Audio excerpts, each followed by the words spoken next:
Ben is tracking the very latest for us in terms of that wind. Yeah, Karen, some of these numbers are hard to believe. The wind gust that we got at Metro Airport, this was around the noon hours, 68 miles per hour. In fact, we've picked up reports of over 60-mile-an-hour wind gusts really throughout the entire area.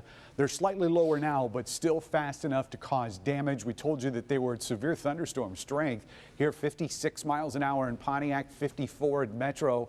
So rather than in a severe thunderstorm situation having to deal with a thunderstorm for a brief period and then going out to clean it up, this has just been elongated for a 9-hour period today, and we've still got some more to go. In fact, you look out to the west and those wind gusts have not died off all that much. West side of the state, they're at 55 miles an hour there in Grand Rapids, slightly lower on the other side of the lake. We will get some relief once the sun goes down, but we've got a few more hours to go before that happens. 52 is the air temperature. The wind gust is actually higher than the air temperature at 54. Sustained winds are out of the west at 36 miles an hour, and that air is really dry. 17% relative humidity out there right now. So not a lot to look at as far as the radar goes, but there will be when we get into tomorrow night, especially down in our south zone.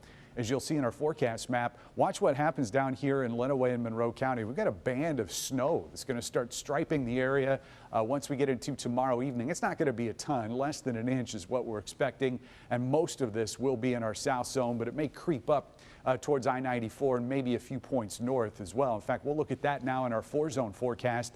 Again, these amounts not going to be all that impressive, but it's going to be on the ground, especially here downriver, about 0.4 of an inch in Trenton. Right at the airport, could see 1/3 of an inch. Most of that will be confined to our south zone. You can see here about 4, 5, 6/10 of an inch is what we're expecting. That rain snow line will generally cut off here north of 94. And just a few tenths there south, but north of there in our west zone, we're not expecting anything. And our north zone completely goose eggs, as you'll miss out on all that snow, which I don't think a lot of folks will be upset about. Tonight, though, 29 for the overnight low on the temperature scale. We'll keep those 50-mile-an-hour gusts around until after sunset, and then the winds will drop sharply as we head into the overnight hours. Highs tomorrow at 41. We'll start watching for that snow to develop in the evening hours, and again, most of that's going to be south of the city.